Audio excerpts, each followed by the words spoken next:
Ya baik pemirsa, gempuran demi gempuran Israel ke Lebanon dengan dalih menyasar target-target milisi Hizbullah telah memberikan dampak buruk bagi warga sipil negara tersebut. Bahkan pemimpin Hizbullah Hasan Nasrallah dinyatakan tewas dalam serangan terbaru. Lalu bagaimanakah nasib WNI di Lebanon dan apa strategi dan evaluasinya? Untuk membahas ini sudah bersama kami Yuda Nugraha, Direktur Perlindungan WNI Kementerian Luar Negeri Republik Indonesia, Teguh Reza Shah, Pengamat Hubungan Internasional, dan juga Arik Fadlur Arianto, Presiden Perhimpunan Pelajar Indonesia PPI Lebanon. Namun demi keamanan kami tidak menampilkan foto Arik. Assalamualaikum, selamat sore Mas Yuda, Pak Teguh Reza, dan juga Mas Arik. Ya, terima kasih ya sudah bergabung bersama kami di Sindo Sore dengan saya Herjuno. Saya ke Mas Yuda terlebih dahulu. Mas Yuda, untuk update WNI sendiri, kita tahu masih ada sejumlah WNI dan memang saat ini kondisinya disebutkan aman. Tapi ada update terbaru bagaimana kondisi WNI Mas Yuda di Lebanon? Ya, dapat kami update Mas Juno bahwa KBRI Beirut terus menjalin komunikasi dengan warga negara kita yang ada di Lebanon. Kita sudah memiliki WhatsApp group bersama untuk saling memantau dan memonitor warga negara kita yang ada di sana. Hingga saat ini jumlah warga negara kita yang tercatat berada di Lebanon sebanyak 159 WNI.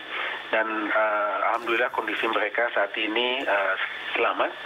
Sebelumnya kami juga telah melakukan proses evakuasi untuk 25 warga negara Indonesia sejak KBRI Beirut menetapkan status siaga 1 pada tanggal 4 Agustus yang lalu.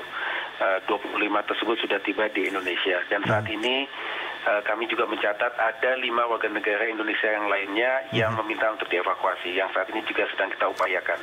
Sedangkan sisanya atas pilihan pribadi memang memilih untuk tetap tinggal di Lebanon. Oke, baik. Mas Yuda, kalau yang pilihan pribadi untuk tetap tinggal, karena kan tadi ada 159 dan 25 sudah dievakuasi. Ini alasannya apa? Karena memang menikah dengan warga lokal atau ada alasan tertentu? Ya, mayoritas memang adalah warga negara kita yang menikah dengan warga negara lokal dan mereka tidak ingin terpisah dengan keluarganya. Dan juga ada mahasiswa kita yang ada di sana, kampus di sana belum menetapkan status darurat.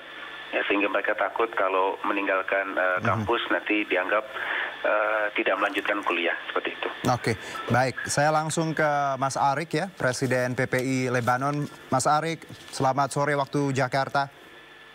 Selamat siang waktu Beirut, Mas. Ya, kalau kita bicara kondisi pelajar sendiri, yang saya baca juga memang sejak Selasa ini kampus sekolah semua ditutup, diliburkan, dan ya otomatis bahwa keadaan belajar mengajar sudah tidak memungkinkan dilakukan. Apakah benar seperti demikian, Mas Arik? Betul, Mas. Jadi sejak serangan hebat kemarin hari Senin, Kementerian Pendidikan menyerukan semua kampus-kampus untuk libur. Jadi itu memang kebijakan dari pemerintah sendiri, dan semua kampus sekolah SD itu yang negeri itu dipergunakan, dialihfungsikan untuk penampungan sementara masyarakat yang berada di wilayah selatan. Oke. Untuk untuk pendidikannya memang untuk saat ini memang jadi diliburkan. Jadi belum bisa kondusif lagi. Belum bisa kondusif seperti itu. Untuk PPI sendiri, bahwa ada berapa datanya jumlah pelajar yang saat ini masih ada di Lebanon, Mas Arik? Untuk saat ini mahasiswa sendiri yang masih berada di Lebanon ada 46 mahasiswa termasuk saya sendiri. Alasan untuk tidak pulang Mas Arik saat ini, apakah memang kesulitan akses atau ada hal lain yang membuat teman-teman tadi, kalau Mas sudah menyebutkan bahwa karena perkuliahan pun juga sebenarnya walaupun diliburkan tapi belum tentu nanti ke depannya akan tetap seperti ini, bisa saja masuk. Tapi kalau dari teman-teman pelajar sendiri, apa alasan mereka bertahan atau ada hal-hal tertentu yang jadi pertimbangan, Mas Arik? Beberapa mahasiswa, khususnya yang universitasnya berada di utara Lebanon, itu memang sangat aman dan sangat jauh dari hiruk-pikuk konflik seperti ini. Jadi mereka merasa masih aman untuk melanjutkan pembelajaran begitu, karena memang yang berada di utara ini kampus-kampus swasta, Mas. Jadi untuk kampus swasta itu tidak mengikuti peraturan Kementerian Pendidikan yang harus diliburkan yang kampusnya itu memang untuk jadi difungsikan. Jadi kalau misalnya kampus di utara itu yang kampus swasta itu masih dilanjutkan proses belajar mengajar seperti itu. Oke, jadi kalau wilayah utara ini agak kondusif seperti itu ya, Mas Arik ya? Betul. Tapi kan saya dengar juga bahwa eksodus masyarakat ke utara juga tinggi beberapa hari terakhir. Iya betul, itu saat di hari-hari pertama saja setelah adanya ledakan itu. Berarti dengan kata lain bahwa sebenarnya untuk ya kalau Beirut sendiri memang kurang kondusif, tapi utara masih bisa dilaksanakan proses belajar mengajar ya, Mas Arik ya? Betul, Mas. Oke, saya ke Mas Teguh Reza Syah, ini pengamat luar negeri kita. Mas Teguh, Assalamualaikum. Waalaikumsalam, salam dari Bandung. Ya, salam dari Jakarta. Mas Teguh, bicara mengenai tindakan Israel ini, mereka nampak sangat percaya diri ya. Saya tahu bahwa bagaimana serangan pager kemarin merubah dinamika yang ada di Timur Tengah, dan ini pun eskalasinya sampai hari ini serangan terus dilakukan dan dilaporkan juga pemimpin Hizbullah tewas. Bagaimana Anda melihat konflik ini? Akankah beberapa hari ke depan akan ada sedikit tensi yang turun atau deeskalasi seperti itu? Kalau dari sudut pandang Anda? Dalam pandangan saya, Israel sedang memelihara momentum ya. Berarti momentum terbaiknya adalah kalau Donald Trump terpilih, di mana aksi-aksi Israel akan semakin sistematis. Namun saat ini saya perhatikan perbatasan Lebanon itu sangat rawan ya. Perbatasan dengan Suriah di utara dan timur, dan juga terutama sekali di selatan dengan Israel ya. Dan kalau saya monitor headlines dunia, itu kesannya adalah perang ini akan terus berlanjut. Dimana kalau kita lihat dari NBC News itu mengatakan, Netanyahu itu mengatakan pembunuhan Nasrullah itu adalah kunci untuk memulihkan kembali keseimbangan dan juga membebaskan tawanan-tawanan Israel. Jadi patut diduga Israel memiliki data intelijen di mana tawanan-tawanan itu dipindahkan dari Gaza itu ke wilayah Lebanon. Kemudian juga BBC juga sama kerasnya dikatakan bahwa serangan-serangan Israel akan terus berlanjut, dan kemudian Iran akan siap-siap untuk aksi balas. Kemudian di Al Jazeera sendiri itu mengatakan bahwa masyarakat itu sudah bergerak ke Syria karena takut akan serangan Israel. Ini sangat mungkin Israel mungkin menyerang dari perbatasannya, dan pada saat yang sama Israel itu dengan Lebanon itu memiliki perbatasan yang dipersengketakan, yakni perbatasan maritim dan juga perbatasan teritorial, terutama sekali di daerah Kana dan Karish, yang terutama sekali di Karish memiliki gas. Jadi saya duga selain serangan udara, maka Israel akan kembali melakukan serangan darat. Dan untuk itu saya sangat berharap pemerintah Indonesia benar-benar melindungi. Walaupun saya akui dalam kondisi seperti sekarang, pemerintah Indonesia benar menunjukkan tanggung jawabnya konstitusional untuk melindungi segenap bangsa Indonesia dan tumpah darah Indonesia di luar negeri itu adalah warga negara Indonesia.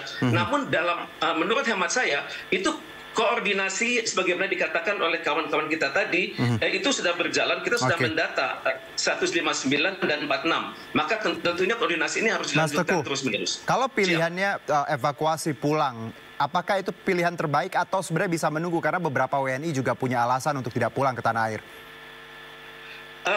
Saya pikir pemerintah Indonesia memiliki analisis intelijen ya, yang lebih baik daripada saya ya. Tentunya mereka sudah memiliki koordinasi ya. Kalau misalnya belum dipulangkan, itu akan dibawa kemana itu? Akan disimpan di mana orang-orang kita itu? Dan disitulah pentingnya kita perwakilan Indonesia memiliki hubungan yang sangat baik dengan kota-kota Beirut, Tripoli, Sidon, Baalbek, Tire, Nabatiyeh, Jounieh, Alay, Zahle, Zigarta, Ehden, Biblos, dan juga Batroun. Dan untuk itu juga pemerintah kita hendaknya mendata universitas-universitas itu seberapa kritisnya nasib mahasiswa kita. Karena tidak mustahil mereka bisa kuliah dari luar Lebanon. Jadi hal-hal ini yang harus didalami. Baik Mas Teguh, saya kembali ke Mas Yuda. Mas Yuda, kalau kita bicara keamanan, tentunya ada skenario yang selalu dipersiapkan oleh Kemenlu sendiri mengingat eskalasi yang cukup intens di Lebanon dan Timur Tengah. Sejauh ini Mas, saya dengar juga KBRI Beirut sudah menjadi shelter ya. Akankah ada skenario tertentu yang dimana mungkin negara-negara di sekitar Lebanon menjadi titik-titik untuk penjemputan atau evakuasi?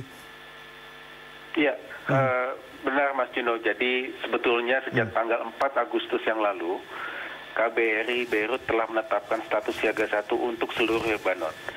Dan sebelumnya kita sudah menetapkan status siaga 1 untuk Lebanon Selatan sejak Oktober tahun lalu ketika pecah perang di Gaza. Jadi dengan peningkatan status ini sebetulnya kami menghimbau, sangat menghimbau kepada warga negara Indonesia untuk dapat segera meninggalkan Lebanon. Karena situasi ke depan kita pandang membahayakan keselamatan warga negara kita. Namun kami tentu paham masing-masing individu memiliki pertimbangan khusus. Nah, bagi warga negara kita yang memang tidak ingin dievakuasi keluar Lebanon, kami sangat menghimbau agar bisa datang ke KBRI untuk berlindung di shelter. Saat ini sudah ada 33 warga negara kita yang berlindung di shelter KBRI. Jadi untuk saat ini KBRI adalah tempat terbaik ya, shelter, kalaupun tidak ingin terburu-buru pulang, seperti itu ya Mas Yuda ya? Ya, seperti itu. Namun tentunya sekali lagi kita kan tidak bisa memperkirakan situasi ke depan. Namun kita perlu mengantisipasi kemungkinan terburuk. Kalau situasi perang terbuka akan melebar seperti tahun 2006 yang lalu, maka kemungkinan Bandara Rafiq Hariri yang ada di Beirut juga akan menjadi sasaran. Nah, kalau itu diserang, maka opsi evakuasi jalur udara akan tertutup. Dan ini akan membuat situasi menjadi lebih kompleks. Baik, dan ini sebenarnya penerbangan sudah beberapa kali terdampak. Saya dengar ada 30 penerbangan yang dari ke Beirut juga dibatalkan dalam sehari ya, Mas Yuda ya? Betul. Saat ini terpantau masih ada 1 penerbangan Middle East Airlines masih beroperasi, namun sudah sangat fully book ya, karena orang sudah pada takut untuk keluar. Baik, saya kembali ke Mas Arik. Mas Arik, kalau Anda tadi menyebutkan bahwa beberapa mahasiswa masih bertahan karena wilayahnya juga cukup jauh yaitu di utara. Tapi melihat kondisi seperti ini Mas Arik, adakah pertimbangan atau himbauan sendiri dari PPI untuk mahasiswa di Lebanon? Apakah mereka harus tadi mengikuti perintah untuk segera evakuasi, paling tidak ke shelter, atau ada hal lain, Mas Arik? Betul, untuk pertimbangan setelah kejadian yang baru-baru ini, kami dari PPI sendiri menghimbau seluruh WNI khususnya mahasiswa untuk berlindung di shelter KBRI Beirut. Tapi kalau kita bicara mengenai ini Mas Arik, kondisi di sana, Anda di sana ya, dan merasakan bagaimana experience hari ke hari. Boleh Anda gambarkan untuk hari ini, apakah memang Anda di Beirut, betul? Betul. Apakah hari ini Beirut menurut Anda cukup kondusif, tidak adakah panic buying atau hal-hal yang membuat Anda merasa khawatir? Atau seperti apa hari ini? Baik. Untuk hari ini, sejak hari Jumat kemarin, Jumat sore, yang memang ledakannya yang Israel mengklaim bahwa Sayyid Hasan Nasrullah itu tewas, itu jaraknya 2 km dari sekretariat PPI Lebanon. Dan saya sendiri, kami di sana, khususnya saya sendiri itu merasakan dentumannya dan getarannya yang sangat terasa begitu. Jadi kita sempat panik. Terus untuk kondisi sendiri memang untuk saat ini di Beirut itu kondisinya mencekam, Mas. Bisa saya bilang mencekam karena di jalan-jalan itu mulai sepi. Yang notabene-nya Beirut adalah ibu kota yang biasanya itu ramai. Jadi di jalanan itu mulai sepi gitu. Jadi untuk taksi-taksi itu sangat susah untuk mencari taksi kendaraan umum itu sudah jarang ditemui. Jadi memang kondisinya kurang kondusif ya, dan tadi agak mencekam penerbangan juga, dan saya dengar juga penarikan ATM dibatasi ya Mas Arik ya. Mas Arik, satu mungkin kalau kita bicara perspektif dari penduduk Lebanon, kita tahu Hizbullah adalah salah satu faksi, ada Sunni, ada juga faksi Kristen seperti itu. Apakah penduduk Lebanon ya lokal native itu punya pendapat yang beragam atau sama terhadap serangan Israel ini? Apakah mereka menentang atau malah ada hal-hal lain yang Anda temui ketika berbincang dengan lokal? Pengalaman saya berbincang dengan warga lokal sendiri, mereka itu sebenarnya juga dalam kutip itu mereka tidak mendukung Hizbullah juga. Jadi mereka ini orang Lebanon asli itu sangat ingin sekali untuk hidup dengan damai, Mas. Begitu. Jadi mereka itu juga walaupun Hizbullah itu base-nya di Lebanon, tapi mereka juga tidak mendukung Hizbullah juga begitu. Jadi setahu saya mereka ini ingin hidup dengan tentram dan nyaman begitu. Tidak ingin ada apapun konflik yang sedang terjadi di antara Hizbullah dan Israel ini. Menarik. Saya langsung ke Mas Teguh bahwa kita bicara Hizbullah. Ini tadi testimoni bagaimana Mas Arik dan warga di sana melihat konflik ini. Hizbullah ini kan satu faksi ya Mas ya, dan saat ini kalau kita lihat Lebanon sebagai negara tidak menyerang balik, tapi malah Hizbullah yang melakukan serangan. Apa yang bisa kita pahami di sini, Mas Teguh, bahwa konflik Hizbullah Israel / Lebanon? Yang pertama kita harus akui ya, bahwa Lebanon itu adalah masyarakat yang sangat heterogen ya. Di mana penduduknya itu 5,9 juta dan Islam itu adalah 69%, dan Islam itu sendiri terpecah antara Sunni yang 31,2%, Syiah yang 32%, dan Alawi yang 6,3%. Sementara Kristen itu 30,7%. Memang dalam masyarakat yang majemuk ini terus terang sangat sulit membangun suatu pemerintahan yang kredibel. Karena pemerintahan itu selalu terbagi-bagi antara siapa presiden, siapa wakil presiden, siapa ketua DPR, siapa panglima tentara Lebanon, kemudian siapa gubernur di wilayah utara, di wilayah selatan. Dan hal ini yang menyulitkan pengambilan keputusan. Yang saya patut duga saat ini bahwa selain melakukan serangan udara, Israel akan masuk pelan-pelan ke Lebanon lewat darat, dan pada saat yang sama mencoba memecah belah masyarakat di Lebanon sesuai dengan teori divide and rule. Akan dipecah belah itu masyarakatnya berdasarkan agama dan juga berdasarkan sekte. Pada saat yang sama mereka juga akan mencoba memutuskan jalur dukungan militer dari Iran yang saat ini senilai 700 juta US dollar per tahun. Jadi Israel akan memiliki perjuangan yang sangat berat, tapi yang kita harus hitung juga adalah semangat dari mereka yang tertindas. Biasanya dalam kondisi tertindas ini akan ada inovasi-inovasi teknologi. Mereka sudah belajar, pager bisa jebol, handphone bisa jebol. Tentunya mereka akan mencoba mencari teknologi yang tidak dikuasai oleh Israel. Mas Teguh, menarik Anda menyebutkan Iran. Kita tahu juga selain Iran ada Yaman. Hizbullah dekat sekali dengan Iran dan Yaman. Apakah dua negara ini juga punya hitung-hitungan tertentu? Apakah mereka akan ikut terlibat atau seperti apa? Ya, kalau saya menempatkan diri sebagai pemikir Iran ya, Iran terus akan membangun kesepahaman dengan 22 negara Arab yang ada di Timur Tengah dan Afrika Utara. Jadi mereka ini akan dilihat oleh Iran secara sangat sistematis, apakah mereka masih pro-Israel, apakah mereka masih bisa goyang. Jadi pandangan Iran itu akan tertuju pada negara-negara seperti Algeria, Bahrain, Komoros, Djibouti, Mesir, Irak, Jordan, Kuwait, Lebanon, dan masih panjang lagi, Libya, Maroko, Mauritania, Oman, Palestina, Qatar, Saudi Arabia, Somalia, Sudan, Syria, Tunisia, Uni Arab Emirat, dan Yemen. Dan juga Iran pada saat ini sedang menghitung-hitung bahwa prospek perang itu semakin besar. Tapi Iran juga makin hati-hati juga karena dia sadar bahwa ini akan melibatkan tentara Iran dalam jumlah yang sangat besar. Iran memiliki 610.000 serdadu aktif dan 350 serdadu cadangan. Dan mereka saat ini sedang dilatih dengan kerahasiaan yang sangat tinggi. Jadi untuk itu Iran juga akan melihat bagaimana sekutu-sekutu Israel dan Amerika Serikat itu akan bersikap. Kalau dalam kondisi saat ini potensinya berkembang menjadi perang antara Arab dan Israel. Misalnya Iran sedang mengamati dengan sungguh-sungguh sekutu Amerika Serikat dan Israel yang setengah hati. Misalnya Turki, Yordania, dan Mesir.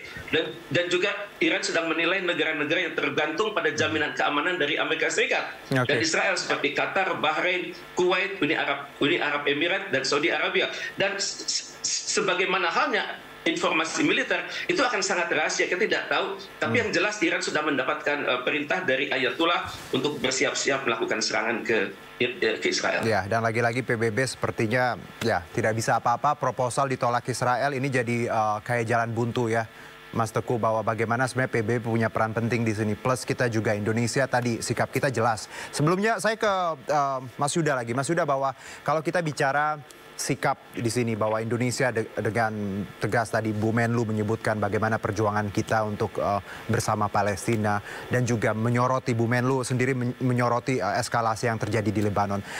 Indonesia sendiri posisinya seperti apa dan apa yang bisa kita lakukan, Mas Yuda, sebagai negara yang menjunjung tinggi kemanusiaan dan kemerdekaan?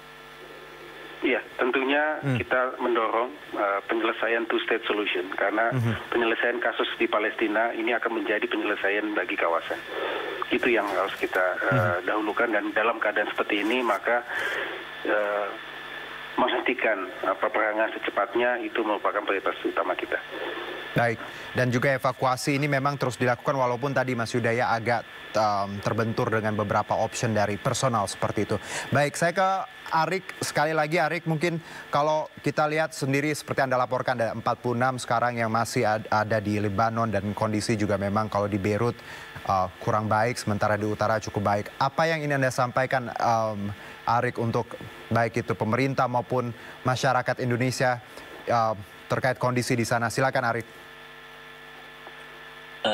Pesan saya untuk untuk salah satunya masyarakat Indonesia yang di Lebanon sendiri itu mereka nggak semuanya tuh mau untuk berlindung ke shelter KBRI begitu. Mereka tidak tahu apa akibatnya setelah serangan-serangan belakangan ini.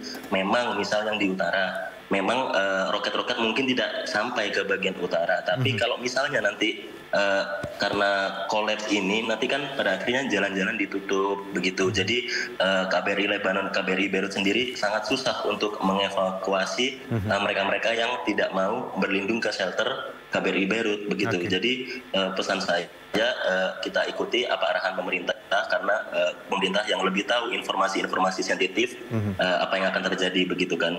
Jadi untuk amannya kita ikuti arahan dari KBRI Beirut. Arik, kalau boleh saya tanya secara personal, Anda sudah berkomunikasi dengan keluarga dan apa langkah yang ingin Anda atau keluarga lakukan? Apakah secara personal Anda bersedia pulang? Saya sendiri secara personal bersedia jika memang keadaannya makin memburuk. Oke, jadi memang evakuasi sendiri kalau Anda pribadi bersedia untuk pulang ya Arik ya. Baik, satu mungkin saya ke Mas Teguh bahwa kita tahu bahwa ya hal-hal seperti ini nampaknya akan berlangsung beberapa hari ke depan. Tidak ada tanda-tanda deeskalasi, tapi harapan kita tentunya ada keajaiban dalam beberapa hari terakhir. Bicara Indonesia, non-blok, organisasi non-blok, OKI, apakah tiga pilar ini bisa menekan Israel dan bisa sedikit membuat Timur Tengah adem? Adakah cara yang bisa kita lakukan Indonesia, non-blok dan OKI, Mas Teguh? Kita harus akui ya, reputasi Indonesia itu luar biasa ya. Kalau sudah berbicara soal perdamaian dan keamanan internasional, kita punya mandat konstitusi dan juga kita sudah laksanakan hal ini secara praktek dari tahun 55. Konferensi Asia Afrika, kemudian lanjut kepada gerakan non-blok, kemudian keterlibatan kita dalam Organization of Islamic Conference, kemudian juga seringnya kita hadir dalam konferensi Liga Arab. Jadi ide-ide dari Indonesia itu biasanya sangat ditunggu oleh negara-negara yang terlibat itu. Tapi tentunya kan hal ini kita harus juga bermain cantik kan. Bermain cantik itu antara lain adalah kita tetap konsisten. Ibu Menlu sudah sangat bagus sekali. Beberapa hari silam beliau melakukan walk out. Ini menunjukkan bahwa Indonesia ini sangat konsisten kalau sudah bicara Palestina, dan Indonesia tidak mau menyamakan dirinya dengan seratusan negara yang mangut-mangut saja di PBB tersebut dan hanya nerimo saja apa kata resolusi Dewan Keamanan juga apa kata resolusi Majelis Umum. Indonesia tampaknya tampil beda, dan ini terlihat dari pada setelah Ibu Menlu mengatakan statement walkout tersebut, banyak menteri luar negeri lainnya yang mendatangi beliau dan menunjukkan simpati. Dan dalam hemat saya, inilah saat yang sangat tepat Indonesia untuk menjalankan kebijakan luar negeri yang bebas aktif. Misalnya, kita mencoba mendalami misalnya 5 tahun terakhir apa resolusi dari Dewan Keamanan PBB, apa resolusi dari Majelis Umum PBB, kemudian apa hasil dari KTT Organization of Islamic Conference, kemudian bagaimana mandat yang kita terima dari konferensi OKI dan Liga Arab setahun silam, dan sekarang tibalah saatnya Indonesia untuk menunjukkan peranannya begitu, bahwa kalau sudah berbicara soal perdamaian, keamanan, terutama sekali atas nasib Palestina, Indonesia itu selalu di depan. Sekaranglah saatnya Indonesia membuktikan diri untuk menggalang koalisi sebanyak mungkin, dan kalau perlu berinisiatif meminta Sekjen PBB melakukan sidang-sidang khusus. Jangan hanya Sekjen PBB berbicara. membandingkan situasi Gaza kemarin dengan Lebanon sekarang. Sekjen PBB harus diminta agar lebih aktif. Baik, Mas Teguh, terima kasih sekali atas insight-nya, dan juga Mas Yuda, terima kasih untuk waktunya, dan kami harapkan tentunya Kemenlu terus memberikan perlindungan terbaik untuk warga kita di Lebanon. Dan juga Arik, terima kasih untuk waktunya, tetap jaga kesehatan dan keamanan. Semoga semuanya, tidak hanya WNI, warga lokal juga diberikan perlindungan oleh Tuhan Yang Maha Esa. Terima kasih semuanya. Wassalamualaikum warahmatullahi wabarakatuh. Waalaikumsalam. Waalaikumsalam warahmatullahi wabarakatuh.